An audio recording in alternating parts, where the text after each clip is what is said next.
Addiction never affects just the addict. It affects all of us. Recovering from addiction and alcoholism is also a life-changing battle for families dealing with a loved one's addiction. Numerous programs support addicts as they reclaim their lives, while their families face their own challenges without the same guidance. You're listening to Voices in Courage with KL Wells, where we transform the lives of the families and loved ones of addicts and alcoholics from surviving to thriving in the midst of chaos. Tune in as we highlight vulnerable stories of families who have addicted relatives and friends and learn how they have dealt with the challenges of isolation, desperation, and shame. If you are seeking ways to live your best life, then we welcome you into this safe space. Be a part of change today with your host, KL Wells.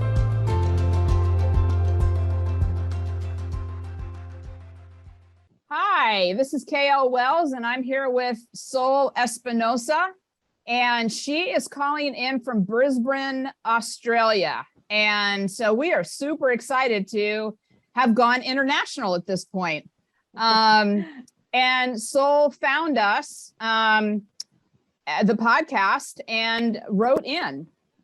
And so we've had a conversation, and she is delightful and has a story of her own that we'd like to share. And we're going to ask her questions. And we're just going to do what we normally do, is just have a conversation as talking to a loved one who has been dealing with alcoholism in the family. So Sol, I'm going to ask you to just kind of take it away and tell a little bit background story as to why you're here today and what your story is from Mexico and how you got to Australia and those kinds of things. Yes, sure. Hi, how are you? Thank you so much for first of all for having me. Absolutely. I'm so happy that I have this opportunity to talk and to share some of my experience. Well, yes, I'm Mexican. I arrived here in Australia, I don't know, like I think 15 years ago, probably a little bit more. Well, about my journey and my life experience with alcoholism is my mom, she was an alcoholic, and she stopped drinking about a year ago. This is not exactly because she wanted, but because the life forced her to stop. She had an accident. She fell down from the stairs of her house, and that put her in a nursing home. In this place, of course, alcohol is not allowed. Right. So that's why she had to stop drinking, which is actually very, sad situation for her, I guess, because, people that go through this process and that are willing to stop drinking, they go through a process, right? And this process is quite difficult. Now, my mom had to stop from one day to the other with no support at all. So that put her in a very difficult situation and very sad situation. And I can feel, her pain with all these things. So, I will go back a little bit about my background again in this life experience. I guess my mom started to drink before I was born, and she used to drink every single day. So that means that she was not emotionally available for me. And for me, probably that was the main thing of developing a trauma, right? So I guess I started to do this healing process after my kids born. It's when I actually hit rock bottom, and to be honest, it was not intentional. Like in terms of that, I recognized that I had a trauma on my mom's alcoholism. Right. And it was more about that I could recognize in myself that there were so many things in my life that they were not working, like depression, anxiety, that kind of things, right? Right. So that's why I started to try to help myself and to start looking, after myself, but not exactly because I was recognizing a trauma. So your life wasn't working, and this was precipitated by your kids being born, and the light bulbs kind of went off at that point. Correct. And that what happened here is that at that time, my friends also had their babies. And when the only thing that I could hear from my friends is that they were feeling so much understanding of their moms, and even compassion. And for me was totally the opposite. Like at that time, of course, right now I'm in a different situation, but at that time, I didn't feel nothing but anger and frustration, because for me was how can a mom could take a decision, to drink or do whatever they was doing, and not look after their babies. Yeah. Right. So I guess that is what I felt, and I felt even terrible because I couldn't empathize with my mom and with all these things. So it was like a double side bad feelings for me. So that is what happened in my in this experience. So from here, I started to do, as I mentioned, so many things. I think I did a lot of inner work. I also studied a health coach. Oh, great. I think that also gave me a lot of tools to overcome with this trauma. And of course to look more my health physically, mentally, emotionally. At what point did you realize that you actually were dealing with trauma? Okay, yes. Actually was because when I was so fortunate to have a group of very close friends, and all my friends, we are in this spiritual path, I would say. So I was attending a women of circle, and in this place actually was the first time that I talk about my problem, because as probably most of children of alcoholic, we are not allowed to talk at home about these things, right? So this for me was like probably, apart from my husband and probably my best friend in Mexico, no one else knew about this. So until this moment. Yeah, exactly. And I was at that time, I don't know, around 33 years old. So yes, it was, and of course I cried a lot that day, and I didn't really recognize that it was a lot of pain inside me. Yeah. So I can talk now without crying. So I think I have been doing so much. Yes. This, Yeah. Were you surprised? Totally. Yes. Yeah.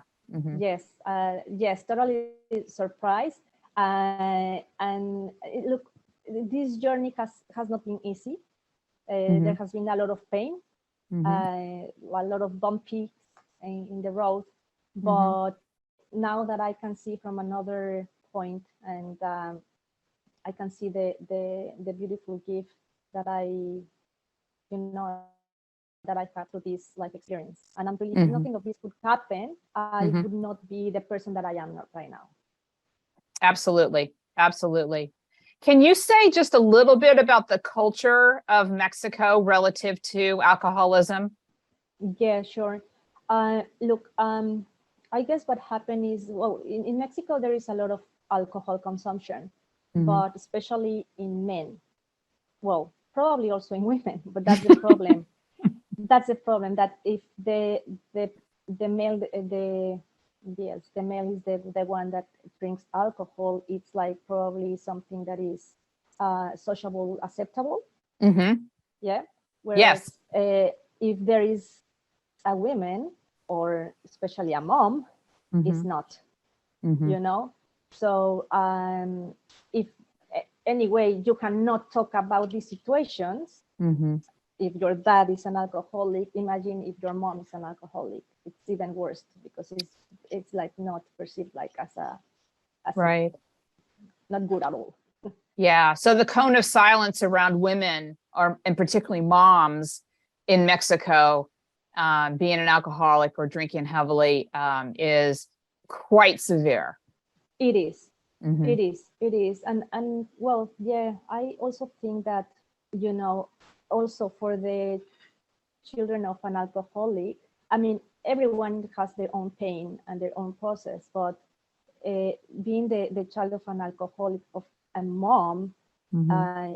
I think could impact even more, Mm-hmm. because that is your role model, and is the person that is, most of the time with you at home, Mm-hmm. raising you and nurturing you, Mm-hmm. especially if you are a girl. All Mm-hmm. this connection that you have, or the line with the maternity, side, Mm-hmm. Yeah. not from only from your mom, but from all the generations, right? Mm-hmm. Mm-hmm. So I guess that part also has a double impact in my point of view, and of course in my experience, because I cannot talk about being the children of an alcoholic, of a dad. Mm-hmm. My dad was not an alcoholic, so Mm-hmm. he Right. actually had a very good, I would say, a very good relationship with alcohol. She used Mm-hmm. to drink, but he used to say that he's the one that drinks the alcohol. The alcohol doesn't drink him, Mm-hmm. So Mm-hmm. Mm-hmm. I think I learned that from him. So yeah. Yeah. And brothers and sisters? I have one brother, and he's not an alcoholic. He Mm-hmm. likes his drink, but I couldn't say that there is a problem for him, the Mm-hmm. alcohol. Mm-hmm. And is he And older or younger? he's older, and yes, I can see that. That is what I'm talking about. This relationship with with a mom being an alcoholic, Mm-hmm. because I could see the relationship that my brother has with my mom, Mm-hmm. and it's nothing similar with the relationship that I used to have with my mom. Mm-hmm. Mm-hmm. You know what I mean? Yeah. Because Yeah. boys per se, they are more, I don't know, like probably disconnected a little bit more. Depends, Mm-hmm. of course, in the personality, but Mm-hmm. that is my perception. Mm-hmm. Were you able to talk to your brother about this? Not really. Okay. Not really. We both know that my mom had this problem, Mm-hmm. and he has, because what happened is, my mom now is living in a city called Merida, where my brother lives. Mm-hmm. So before she stopped drinking, my brother sometimes shared with me some that experience that he had with my mom dealing with alcohol, Mm-hmm. But this just, he's more focused on that specific time, but he really is not worried, or he wasn't, or at least that is my perception. Mm-hmm. He was never worried to stop her drinking, or I couldn't see. I mean, he probably has his own traumas, right? But yes, it's something that we really never talk. Didn't To be talk honest. about when you were growing No, up. no, So I'm imagining that it felt pretty isolating. completely, Mm-hmm. completely. Mm-hmm. Yes. Yeah.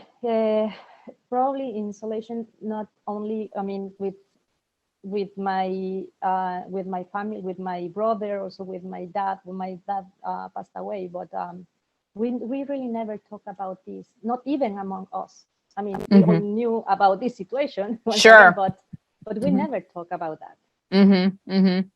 And so the first time you actually really said this out loud, other than your best friend and your husband, was in a group of women, in a circle, a spiritual circle. Yeah. And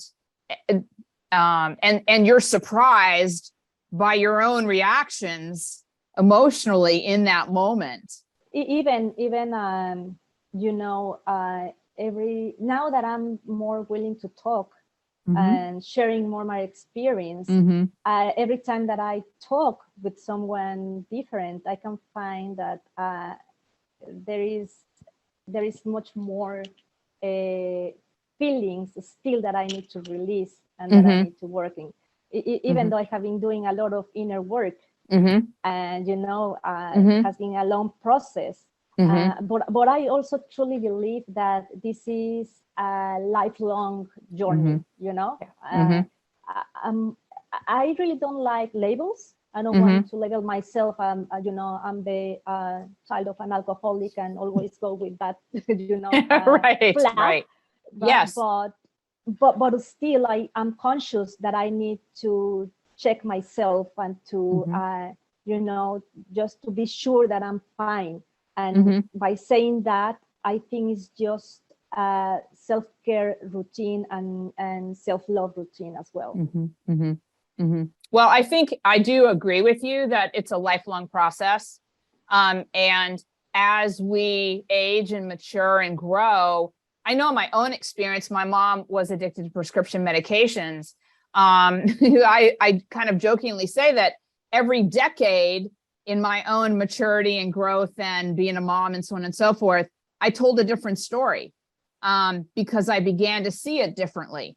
And I worked my way through the anger about it and the sadness about not having the mom that I wanted, and this evolution of emotion and the journey that I think a lot of us go through relative to understanding, okay, this is what happened to me.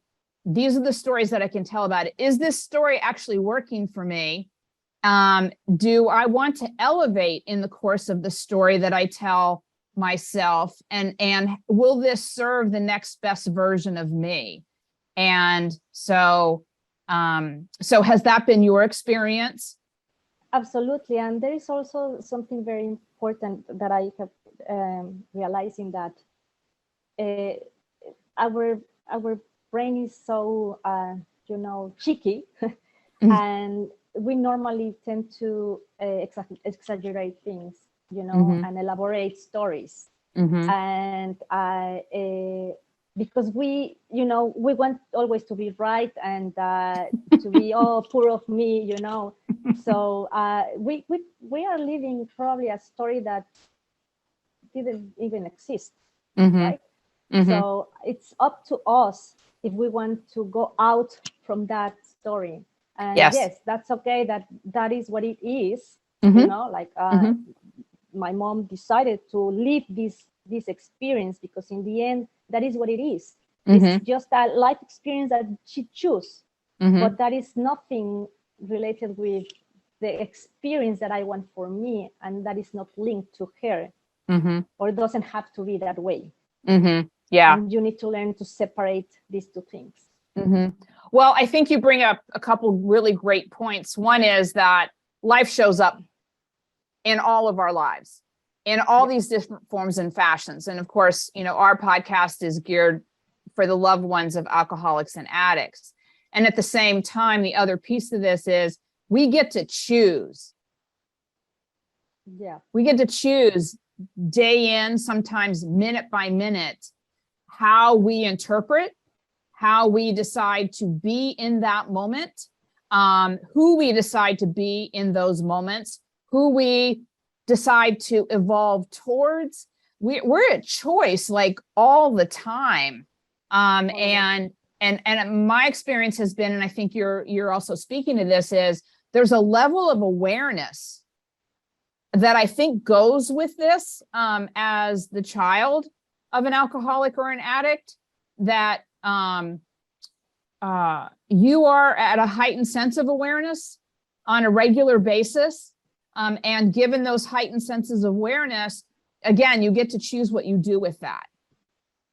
Absolutely. You always will have the choice, whether you want to do A, B, or C, right? And I think also from my experience is that we need to stop seeing us as the victims, right? Yes. Is just to stop that cycle, because once again, in the end, it's up to you the life that you want to live, and the one also that you deserve to live, and that that you are worth enough, to have a better life than when that you had, maybe, and Yes. it's up to you if you still want to live in that past, or if you just want, as you said, like living the present moment, one day at a time. And today I choose to to be a better version of me, and I choose to live this life, rather than the circumstances choose for me, right? Right. Yes. We are so much more powerful than I think a lot of us believe. And so do you feel like that moment when you chose to share your truth with the circle of women, that was the beginning of you taking your power back? Absolutely, yes. Definitely that was the starting point. And yes, just breaking the silence was such a powerful thing. And as you said, give me that empowerment, just to see what I'm gonna, what I want to do for me, right?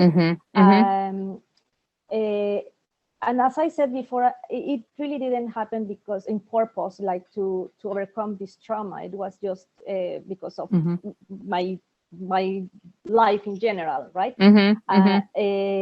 But actually, when the first time that I talked with a friend a couple of years ago, I mentioned in a conversation about my mom's alcoholism. And she shared with me also that his dad was an alcoholic, and that she used to go to Alcoholics Anonymous, and in that group they could also receive help from the not the alcoholic, but the family. Right. And until that point, I was not aware of this. Yes. I never ever knew that there were help outside.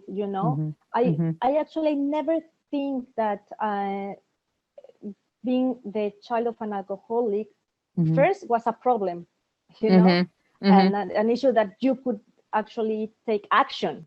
Yes. And for me it was like wow. So there's something there, and I never knew about this. I really wish I knew about these groups. I don't know, like at least 10 years ago, because for me it took me so long, but well, I'm there and I'm happy, and but yes. Well, it was one of the things that I found fascinating about your story was that you didn't even know that there were self-help groups or Al-Anon or anything that would be of service to you as a loved one of an alcoholic. And I think that was fascinating. And it's kind of coupled in the way that I think about this with the notion that the industry is really kind of geared towards, fixing or taking care of the alcoholic or the addict. And that's why Voices Encouraged was born, was because I couldn't find the resources in one place that I needed and I wanted to navigate this at a higher level. And so that's how that kind of came to be. And what I want to do is I want to kind of highlight the importance of you having the courage to break the silence. And then how important that community was for you to create a safe space where you could break your own silence. It was everything, like for me, because I really felt supported, and that they love me no matter what, and it was really important for me in that journey to have this community. And I think you really need a community, regardless right? Like doesn't matter, anyone needs a community and that feeling of belonging, but especially this this group of kids of alcoholics, we need that. Because we need to feel that that safe space to share, to only to express, only to talk is just it's like you can release so much just by talking, and to self listening to you as well. You can auto-regulate your feelings, and Right. that's for me has been very important to have this support. Yes. Well, I think it's super therapeutic to have a space where you can talk and actually hear yourself say it. Yeah. Because most of us are carrying this around in our heads for so long. We might journal about it, but it's a whole different thing when you actually say something out loud and you're almost like, did I just say that? And so then you have another window into what's actually rattling around in there. And it gives you more to work with around your own journey. And so I think that part's fascinating to me. Absolutely. And I think, as I said before, this is also part of a self-care routine, right? And to self-love. When you are trying to get that help and that support, and just to bring up your best friend or whoever you feel comfortable to talk with, and to express how do you feel, how it's part of a routine of self-care, which is so much needed. Yes. And once again, for everyone, for everybody. Especially for this group.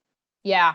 I mean, I'm going to ask you, was your experience kind of the breaking the silence, the finding a really safe group where you could break that silence with, beginning to tell your story and to come in connection with your emotions around your own story? Was that really kind of the opening for you in terms of the importance of your own self-love and self-care? Absolutely.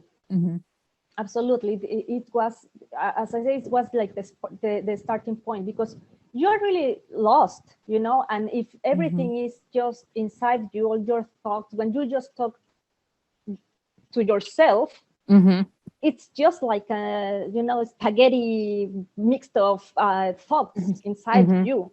So of course you don't have that clarity. Yes. So you need to express, to, to start first of all, understanding yourself, who you are, know yourself. And I didn't know myself at all. Wow. So after knowing yourself, then is when it comes self-love. I'm talking about self-love. That is something that I think you learn at home, right? And if we can see with a magnifying glass, it might this problem of alcoholism or any addiction. It might be a problem of lack of self-love of this person, right? So if you are living as a child in an environment that there is no self-love at all, so you are learning that, or not learning, to right. And that is so important. Yeah. It's a for me, it's probably the a key element for your physical, emotional, and mental health. If you don't know yourself, if you don't love yourself, and if you don't have self-care, then what can you do? You are just surviving every day. Yes. And so, we talk about moving from crisis to struggling to surviving to thriving.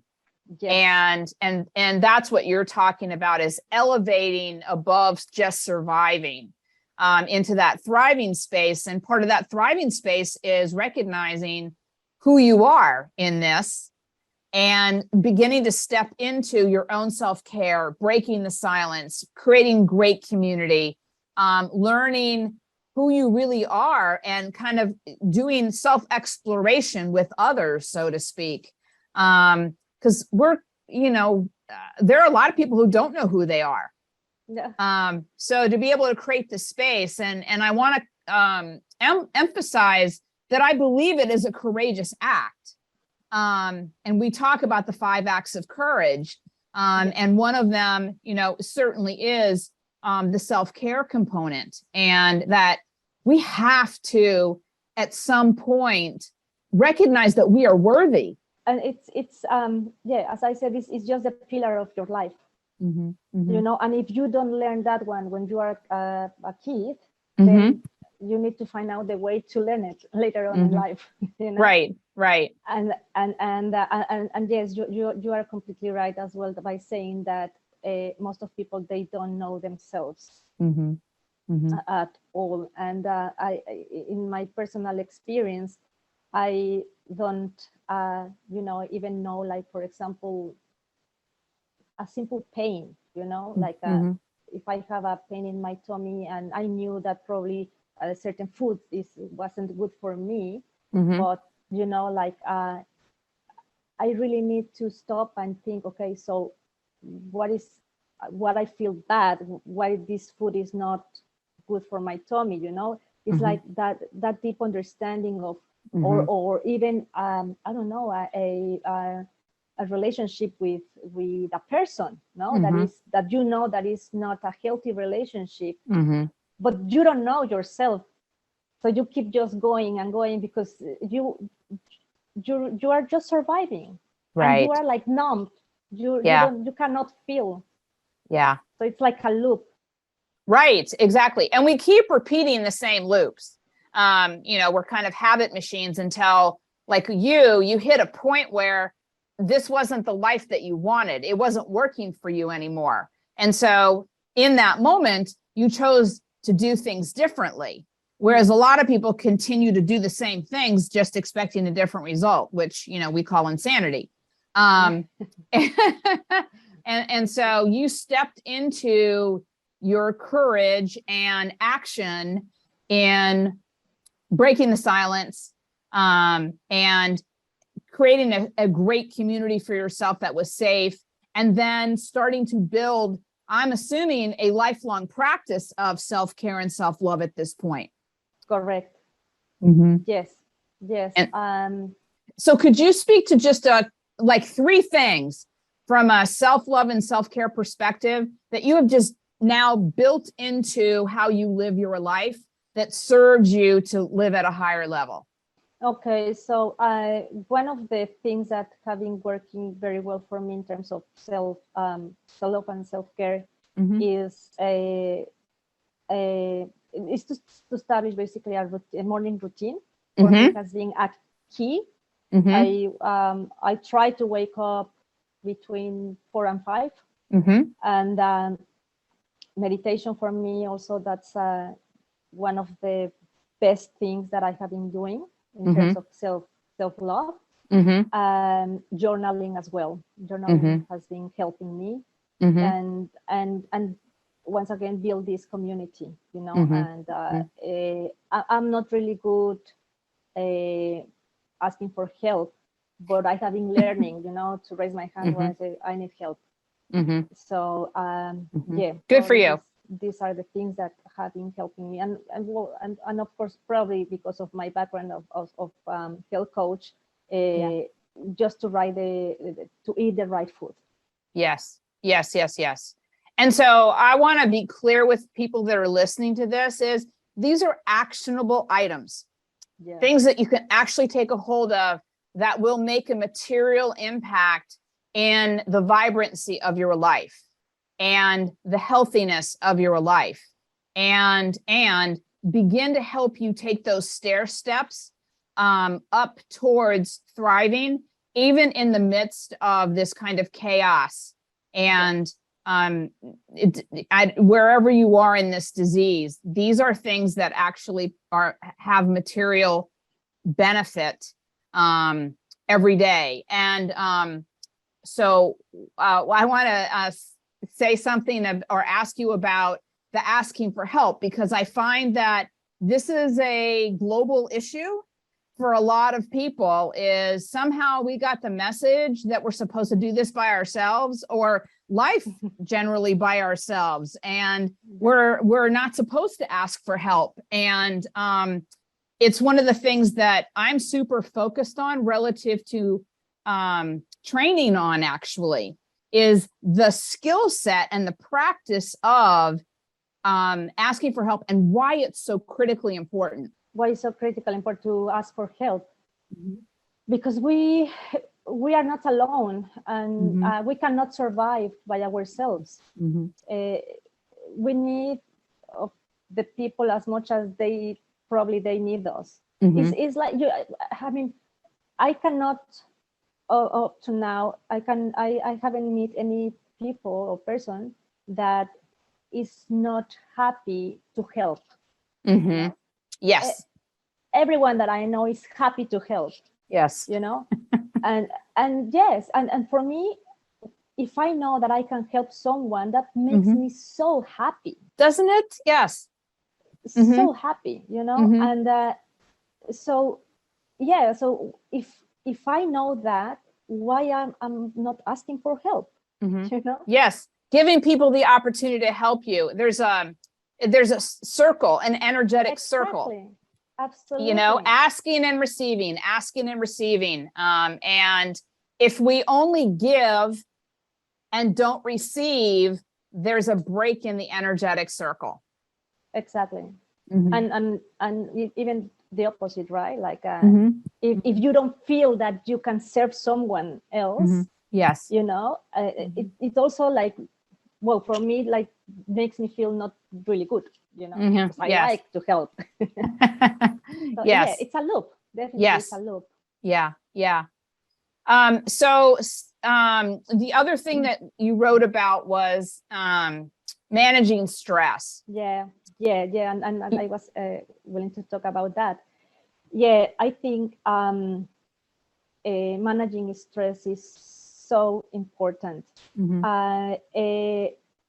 As a health coach, I specialize in hormonal health, and specifically in adrenal fatigue.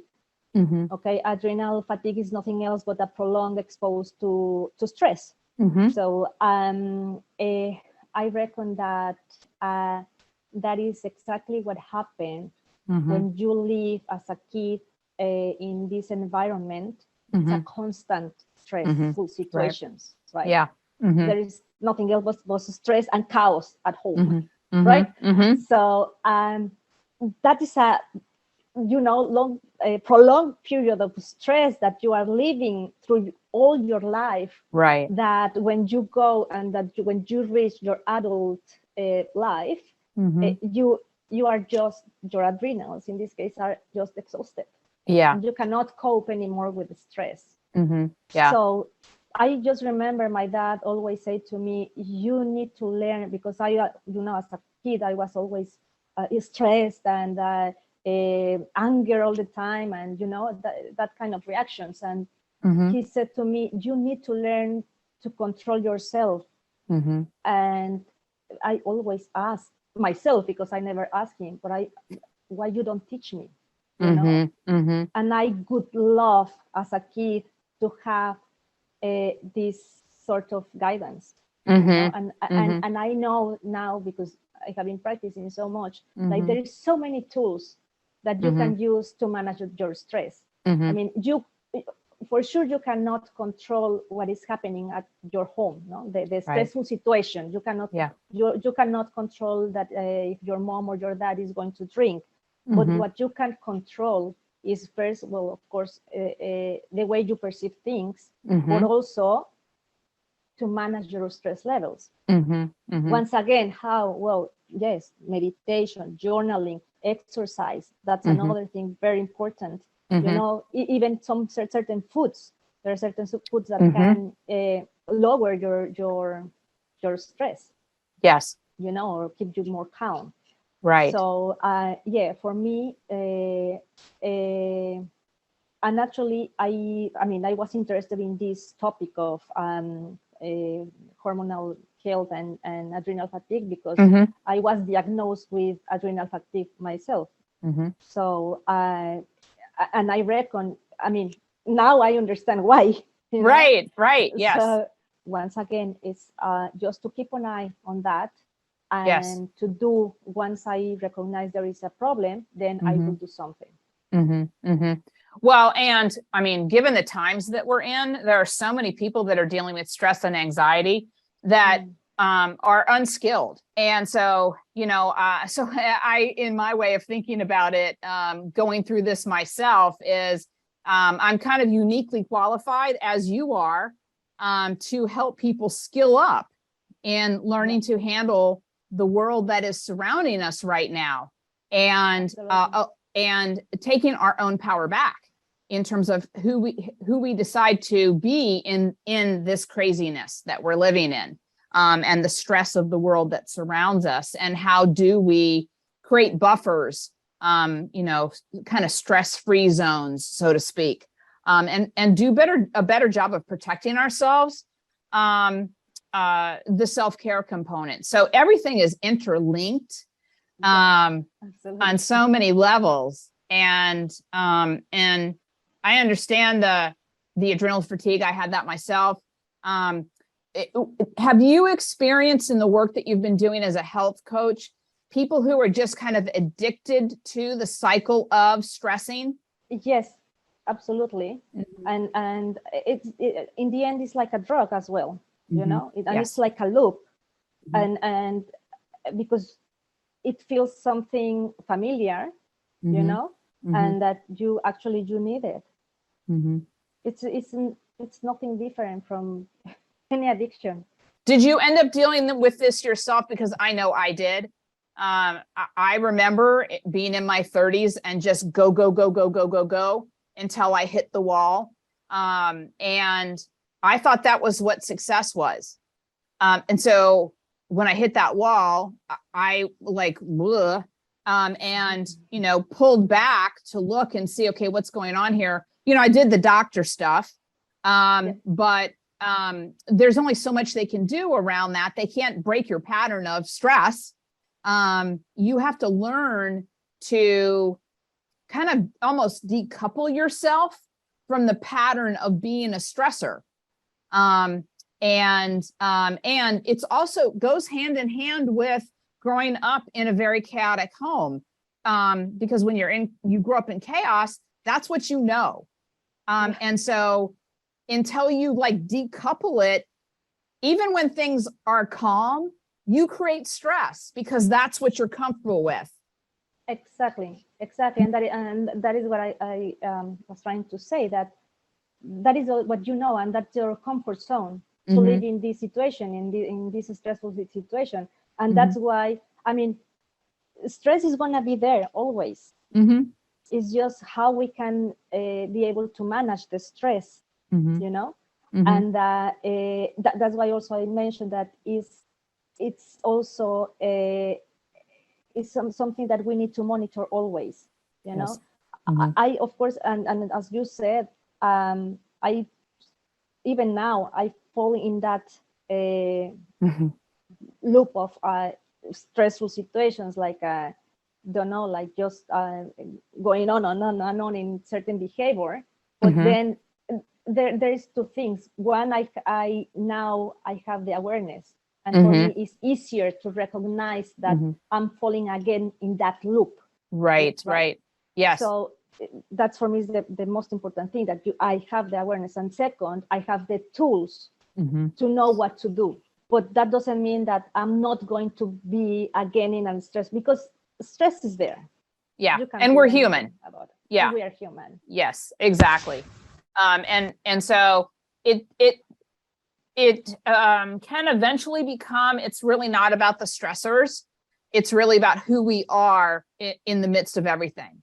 And I talk to my execs that I work with of tooling up, skilling up to be the calm in the storm. because the storm is here. It's happening everywhere. It's happening in our families. It's happening globally. It's happening in our companies. It's happening all around us. How we choose to show up in the midst of the storm is our choice. And which also is a matter of perception, how you perceive things, right? Like why sometimes when you wake up and I can see my bed that is not done, you know, and that made me so bad and so mad, you know, because I'm perceiving in a different way, because probably that day I didn't sleep properly, because I don't know, whatever happened. But the other day, it's exactly the same situation, and I'm calm. For me, it's just the perception of how we, again, we have the choice, you know, to see things in the way that we want to see it. Yeah. So as we're getting closer to the end of our conversation together, this has been fantastic. What I want to kind of reiterate with people is that these are all skills that we can all learn. It's really a choice as to whether we decide to take this on and step into our own power and have the courage to speak our truth and tell somebody that we trust, and journal and exercise and eat well and change our perception. I mean, that's been a big part of my journey, is changing the story I'm telling. Yeah. And what I find is, and I don't know if this is your experience, but I will check myself, like, is that the story that I want to tell? Because I realize I'm just making it up. Yes. And so if I'm just making it up, sometimes I want to tell a different story that actually serves me at a higher level. Do you find that for yourself? Yes, absolutely. Yes. Okay. Yes. And yeah, you know, when you have this journey of spirituality, I guess, you are more aware of that, you know, and in the end, you are going to create the life that you want to experience in this life. Yeah. There is not, it's the same as the alcoholic. They are choosing to live that experience. And it's okay, you know, that works for them, you know. It's just a matter of choice and to create the story of our lives. And so as we wrap up, I love that we are creating the stories of our lives. And is there one or two kind of thoughts or wisdom that you would really want to leave our listeners with that are so powerfully important to you in living the life that you have chosen to live? Well, yeah, I would probably say the word compassion. For me, that has been so powerful in all senses. Compassion for myself, recognizing that I'm a human being, and that even now that sometimes, you know, I am in a stressful situation or sad or anger or whatever, I have the right to be in that position, you know. What is probably not right is to stay there for a long period of time and to have compassion. Why I'm feeling this way, you know, and to love myself just regardless. And also I just have so much compassion for my mom and so much love, you know, and all that anger that I have to release, and even, you know, feelings of hate here at a certain point of my life. And everything of this, I was able to turn it into compassion, because I mean, I can feel her. I can feel her pain, and I know where does this addiction come, which I think most of these people is because they have their own traumas that they were not able to overcome, and they didn't have the tools and the knowledge and you know the support probably.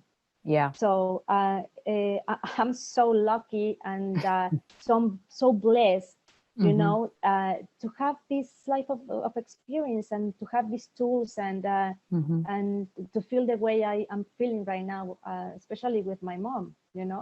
And I can see that my relationship with my mom has been improving so much in a short period of time. Yeah. And not because she has been doing something different. I mean, yes, she stopped drinking, but you know, but even before that, it has been so much better. But it's just because I could see with another lenses, you know, Yes. her life, and I really feel compassion and an immense love for her. So yes, compassion for her and also for ourselves. That's so important. Wow, what a remarkable journey so far. And I so appreciate you and appreciate you reaching out and us, you know, connecting and starting this journey. Who knows where this might lead. Yeah, this has been a really great conversation. And yeah, I have deep appreciation for you. No, thank you. Thank you for having me, and thank you for this opportunity and, you know, for this space to talk in this world of coaching. You know, when you are coaching someone else, it's also coaching for you. Yes. Or in this case, like this conversation that I just have done with you is, and, you know, for the community is also for me, you know, it's like a win-win situation, I guess. Yeah. Well, I talk about when we have conversations like this, both of us will leave different people in a more powerful way. And I am forever shifted because of the power of this conversation with you. And so I am so grateful for that. And to have another kindred spirit around on the other side of the world, you know, from a completely different culture than mine. This is what, you know, being a global citizen and being a human and part of humanity is really all about. So no, thank you so much for having me and for this space. I think it's great. The work that you are doing is amazing. I'm so inspired. So thank you for that. Thank you. Thank you for joining us in this episode. We hope this discussion gives you the empowerment you need during these challenging times. Remember, there is always light after darkness. For more inspiring conversations like this one, subscribe to the show at voicesencouraged.com/podcast. We encourage you to share with your friends and family going through similar situations so we can continue to build a strong community of hope and possibility. Start your life-changing journey today. Join our community at voicesencouraged.com.